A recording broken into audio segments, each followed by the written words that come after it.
You have more sympathies, this is a hard job. But you're also very, very good with language. And you gave the indication tonight that saguaros were going to be protected. But when checking the biological study, particularly your request, you gave a 6-point criteria for protecting the saguaros, and actually 2 of those criteria were the same, so it's really 5 points. But it's actually a manual for removing saguaros.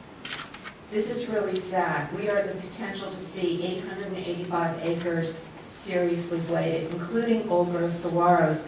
And this is the key words here. Again, you really are very good. If a saguaro is leaning 5 degrees or more from perpendicular, it's an imminent demise. It can be removed. I hate to think I'm leaning more than 5 degrees. 5 degrees, 5 degrees, you can't eyeball, you can't see it. That is a subjective measure. Anybody can go out there and say, it's gone. The other one, presence of arms that have fallen off. We know in the desert with the drought, trees shed parts of themselves. Saguaros do the same thing. It doesn't mean imminent demise. He does have one good one, and that's evidence of necrosis. That is serious. That is fungus. Fungus lives forever, but everything else doesn't. And this is basically saying, it's all dying, we can remove it. My very favorite one is discoloration due to severe sunburn. Well,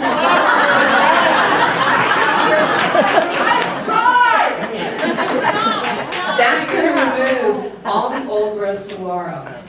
This is awful. In fact, I was driving through Ward Valley with my husband yesterday. He says, oh my gosh, most of the saguaros just planted the median are leaning a little. These are young saguaros, and they're a little lighter on one side than they are.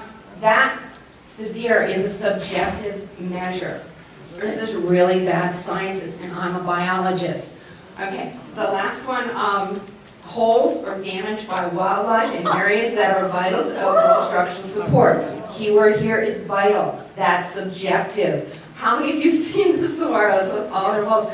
The saguaros are homes, they're habitat. And we've been talking a lot about water tonight. Water is held in these saguaros. It helps with the runoff and the flooding. Saguaros are 95% water. These are iconic images of our state. This is a manual in the biological study on how to remove saguaros, not protect them. I would love to hear about how you're going to protect them, but this is how to remove them. And if none of these work, in the fine print, a page over, it says, maintain significant vegetation. Again, significance keyword. If they have any of those other problems that are not significant, they don't have to address them. They don't have to get a permit. They can just shred them.